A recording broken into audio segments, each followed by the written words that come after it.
le site web Instructables, un site web de partage de projets tout genre, que ce soit des projets de cuisine, des projets de jardinage ou des projets plus reliés à l'école, que ce soit des projets reliés à l'énergie, à l'électronique, à la programmation en général, à l'impression 3D, des projets de style respect de l'environnement, compostage ou trouver des solutions pour améliorer le sort de notre planète. Instructables, c'est vraiment la culture du do-it-yourself. J'ai trouvé que pour un enseignant qui donnait un cours de sciences et qui utilise l'approche par projet, que le site Instructables était une grande source d'inspiration. Non seulement il peut voir quels seraient des projets qui amèneraient les élèves à davantage s'intéresser à la science, mais en même temps, il peut se mettre à jour sur tous les projets les plus créatifs, originaux ou ordinaires, mais qui ont du potentiel académique. Il se met à jour avec toutes sortes de projets qu'on n'a pas nécessairement en tête. Et aussi, il peut se mettre à jour avec les technologies utilisées dans ces projets. Pour l'élève, le site Instructables est aussi d'une grande valeur parce que quand il doit réaliser un projet, mais qu'il n'a pas trop d'idées, ça peut lui donner déjà une bonne piste de départ. On va naviguer à travers le site pour se donner un peu une idée à quoi ressemblent les projets. Premièrement, on a une petite vidéo d'introduction que j'aime beaucoup, qui donne vraiment l'idée générale sur le projet. Donc, c'est vraiment apprendre les sciences à travers les connaissances qu'on acquiert, c'est-à-dire à travers notre tête, mais aussi à travers nos mains. On a des projets de cuisine, de couture, qui ne seraient peut-être pas particulièrement pertinents pour un cours de sciences, mais on a d'autres projets qui sont plus de contexte. Et vraiment, je trouve qu'une approche intéressante dans la science, c'est apprendre à bricoler. Ça nous donne un sentiment de confiance on peut réaliser quelque chose. Donc, je vais avancer la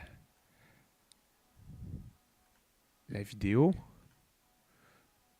Donc, vraiment, on voit des projets tout genre qui vont intéresser ou qui vont donner la chance d'intéresser toutes sortes d'élèves. On peut naviguer le site par différentes catégories. Si on va dans la section Explore, on peut voir qu'on peut soit y aller avec le type de technologie qu'on souhaiterait utiliser dans notre projet ou le type de projet. Donc, si j'y vais dans la section Workshop, Atelier, alors on peut voir qu'il y a des projets, que ce soit de la menuiserie ou des projets plus dans le domaine de technologie, l'électronique. J'ai vu des projets reliés à l'énergie. Si on va dans la section ici, on peut choisir un projet qui est relié à l'énergie ou ça pourrait être un projet relié à des panneaux solaires. Si supposons qu'on allait dans la section solaire, alors ici on a différents projets et supposons qu'on en prend un. L'idée n'est pas très compliquée. C'est que chacun des projets est défini par étapes avec l'aide d'images et même des fois des vidéos. On a quelque part dans le projet la liste des outils, des pièces qu'on a besoin.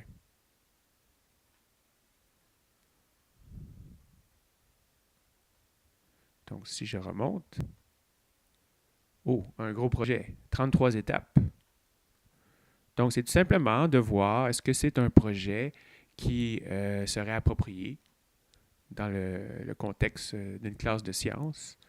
Ici, on voit tous les articles qu'on a besoin. Puis c'est de naviguer à travers toutes les étapes. Ici, c'est peut-être un projet plus complexe que d'autres, parce qu'on y voit 33 étapes, mais des fois, ça peut être un projet à 3 ou 4 étapes. Et je trouve que quand l'élève a réussi à compléter le projet, ça peut lui donner vraiment une source d'intérêt, de motivation, mais aussi contribuer à son estime de soi, comme quoi il est capable de réaliser quelque chose et que la science n'appartient pas seulement au génie. Une autre section que j'ai aimée, c'est la section des technologies. Avant de visiter le site, j'étais pas trop sûr de savoir c'était quoi un circuit imprimé Arduino ou même la technologie CNC. Alors, ça donne la puce à l'oreille à l'enseignant qui veut savoir, mais quel genre de technologie on pourrait utiliser dans nos projets autres que, par exemple, des planches de bois puis des circuits imprimés. Euh, Ça l'amène à voir toutes les technologies qui pourraient émerger d'une année à l'autre. Et des fois, ce que j'aime, c'est que ça peut être des projets très simples, utilisant des choses à faible coût. J'ai vu un projet, pas celui-ci, mais qui me faisait penser à un autre, où est-ce qu'on essaye de construire un tuyau de conduite d'air avec pratiquement juste des canettes en aluminium.